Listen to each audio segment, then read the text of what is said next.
안녕하세요. 영어의사 알렉스입니다. 이번 영상도 재미있게 보시고 저에게 큰 힘이 되는 구독 그리고 좋아요 부탁드릴게요. 이 영상의 주제는 많은 분들이 궁금해하실 주제라고 생각해요. 내가 어린 아이 때부터 자연스럽게 배운 영어가 아닌데 영어를 얼마만큼까지 잘할 수 있을까에 대해서 궁금증을 가져보신 분들이 많으실 거예요. 나는 이미 성인인데 지금 영어를 배우기 시작하면 얼마만큼의 영어 실력을 이룰 수 있을까에 대한 질문 말이죠. 이 궁금증을 해결하기 위해서 이번 영상에서는 나이와 언어 학습의 상관관계에 대해 연구한 논문 하나 보겠습니다. 이 논문은 Studies in Second Language Acquisition 이라는 학술지에 수록되어 있고요.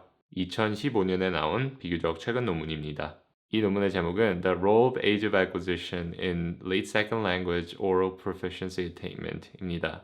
한글 번역은 늦은 나이에 제2외국어를 배우는 회화 습득에 대한 나이의 역할입니다. 저자는 University of London에 계신 카즈야 사이토 교수님입니다.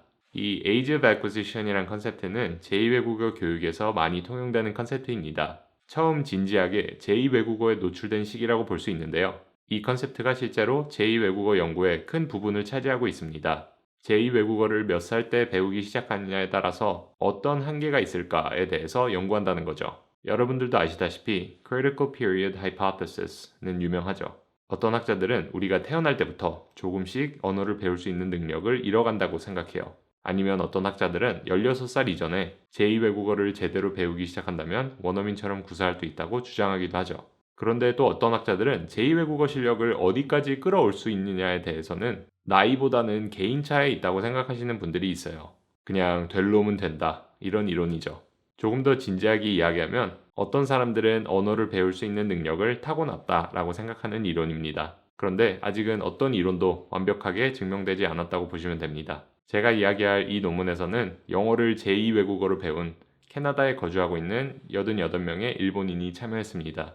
16살부터 40살에 영어를 제대로 배우기 시작하신 분들이고 현재 나이는 30살에서 70살이신 분들입니다. 평균적으로 캐나다에서 18년을 보내신 분들이고 영어를 비슷한 환경에서 배웠다는 걸 가정하기 위해 같은 나라에 사시는 분들을 선택했습니다. 이 일본인들의 회화를 원어민들이 accentedness, 즉 발음이 얼마나 원어민 같은지, 그리고 comprehensibility, 즉 얼마나 알아듣기 쉬운지에 대해서 판독했습니다. 또 그들의 회화를 다양한 언어학적 방법으로 억양, 회화 속도, 단어의 수준과 정확성, 그리고 문법의 수준과 형식에 대해 분석을 했어요. 결과를 정리해서 말씀드리자면 그 언어를 처음 배우기 시작한 나이는 발음이 얼마나 원어민 같은지, 얼마나 알아듣기 쉬운지에 대해서는 역으로 상반된 결과를 보였습니다. 이 말은 영어를 처음 배우는 나이가 많으면 많을수록 그 사람의 발음이 원어민 같지 않아서 알아듣기 어렵다는 거죠. 꼭 발음이 원어민 같아야 원어민들이 알아들을 수 있는 건 아니지만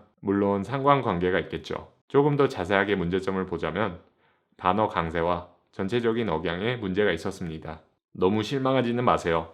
긍정적인 결과도 나왔습니다. 말의 속도, 다양하고 수준 높은 단어의 활용성, 문법 형식의 사용 등은 원어민들보다는 못하지만 몇 살에 진지하게 영어 공부를 시작했냐와는 크게 관련이 없다는 결론이 나왔습니다. 실험에 참여한 몇 분은 원어민 수준에 올라가 있는 분들도 계셨고요. 제 생각에 이 결과를 어떻게 봐야 하냐면 첫 번째, 성인으로 영어를 배우기 시작하면은 발음이 배우기 어려워 하고 포기하는 게 아니라 발음이 제일 실력이 늘리기 어렵다는 부분인 것을 인정하고 발음을 집중해서 연습하고 단어 강세와 억양을 발전시키기 위해서 노력하는 거죠. 두 번째는 어렸을 때 자연스럽게 영어를 배우는 게 아니라 성인이 되어서 영어를 배워도 자연스러운 대화의 속도, 다양하고 수준 높은 단어의 활용, 그리고 수준 높은 문법의 사용도 배울 수 있으니 열심히 노력해서 이룰 수 있는 결과라는 걸 보여준 것은 좋은 점이었고요. 다음 영상도 유익하고 재미있는 영상으로 찾아뵙겠습니다. 감사합니다.